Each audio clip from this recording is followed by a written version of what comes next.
Since last 1 week period, we have seen base metal prices gain very sharply. First of all, copper. Copper was the only commodity that has underperformed in last 1 week period, traded in a very narrow range. As we have already seen in last few months, copper has rallied very well from 420 onwards to almost 510, 512. That is why we have seen a rebound trade. But still, fundamental side factors have been continuously supporting as manufacturing activity in China, Europe, and US are continuously increasing. Even factory orders from US data has been suggesting that things have been now moving out. Major economies are now under on lockdown only. Because of that, also consumption is going to be on the stronger side. Import data from China is also suggesting that imports are continuously on rising. Meanwhile, supply concerns are still prevailing, that has been continuously supporting all base metal. Out of performance wise, we have seen some consolidation in copper prices, but as we have expected that other base metal like zinc, nickel, lead, aluminium would be on a next level of gaining. We have already seen like copper was traded with a narrow range with a down of 1%, whereas zinc prices gained by more than 4%. Nickel prices as continuously holding about 1020. Market has rallied more than 6% in the last 1 week period. Lead and aluminium, both the market has gained by more than 3.5%. So overall, I think base metal is going to be on a stronger side only unless and until key level doesn't break. Like copper holding above 500 can give us a target of 580, 518, 522 on higher side. Zinc seems to be more strong, holding above 180 can give us a target of at least 198 to 200 also. One harmonic pattern has been already found in the month of April and May, that is continuously showing that we can see a level like 210 also. Coming on nickel, as I mentioned, that 1020 is going to be a strong support. Unless and until this level doesn't break, we may see a level like 1140, 1150 on higher side in next 1 week period. Coming on lead and aluminium, as compared to any other base metal, both the commodity has been underperformed since long. But coming on lead side, a breach and hold above 150 give us a target of 158.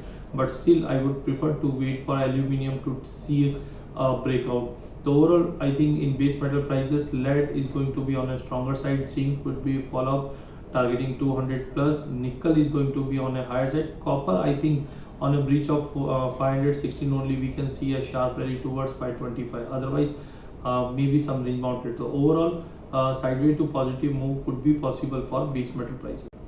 In last 1 week period, we have seen crude prices after a long range bound trade. This week we have seen prices has breached the higher level of $42 in international, whereas on domestic side we have seen prices are very well placed about 3100 level mark. During last 1 week period, crude prices gained nearly 5.5%, whereas natural gas prices gained more than 20%.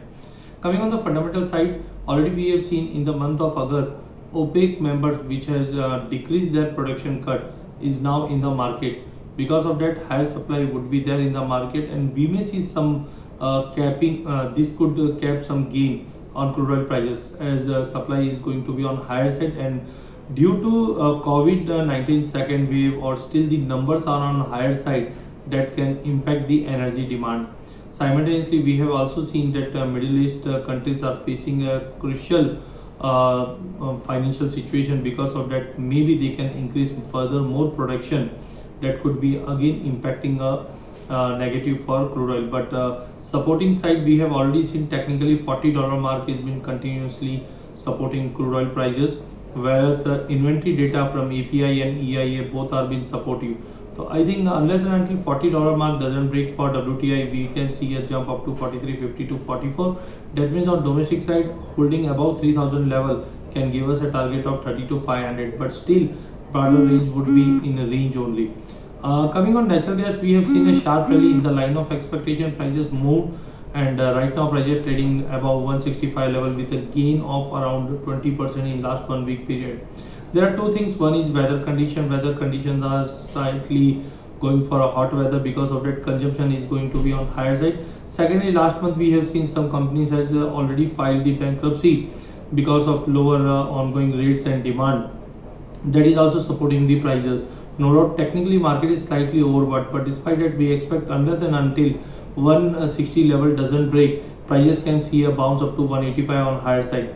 Today, inventory is going to be on a higher side, so some pullback could be possible for natural gas, but holding above 160 or let's say 157 can give us a target of 174 to 185 in next 1 week period. So overall, in energy pack, buy on drop should be the strategy. Crude oil would be in trading in a broader range only, but natural gas seems to be trading with a positive bias, targeting 185 on higher side.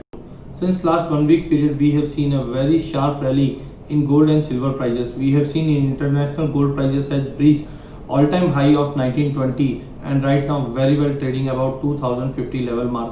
No doubt, technically gold is being severely overbought, but fundamental side still looks very sound. So unless and until prices doesn't break, let's say in 1985, we can see a strong rally will continue to support gold prices to the tune of 2150 on higher side. Coming on domestic side, we have already seen last 1 week period, gold prices gained by more than 4.5% and right now trading near 255,500 level mark. Still, technically is overbought, but unless and until 54,500 doesn't break, there is a quite good possibility that we can see a level like 56,500 to 57,000 level mark. As we have seen, because of COVID pandemic, economic numbers are still under concern and recession threat is still going on. Also, rate cut in global market has been continuously supporting gold prices. Inflation concern is also supporting the price. So overall, all factors are being slightly supportive for gold. Other than that, ETF buying is continuously showing a strong move. All this makes gold more attractive. On technical side, we are slightly overbought for gold. Maybe unless and until 1985 doesn't break in international and 54,500 on domestic, we can see level like 2150 on gold in international, whereas 56,500 to 57,000 on domestic side. Coming on silver, last 1 week period we have seen a sharp rally in silver prices. In July month, we have seen a rally of almost more than 40% rally. In last 1 week period, we have seen more than 16% rally. Right now, in international prices are very well trading about $27 mark. On MCX prices are trading 74,000 level mark. Still, as compared to gold, silver looks more good as industrial consumption are now increasing after unlockdown has been started. Overall, technically overbought situation is there for silver also, but unless and until $24 doesn't break, we may see a level like $30, $31 in international, and domestic side we can see a level like 78,000. Technically, both gold and silver are highly overbought, so slightly be cautious in your positions, but avoid any kind of short as of now. Thank you.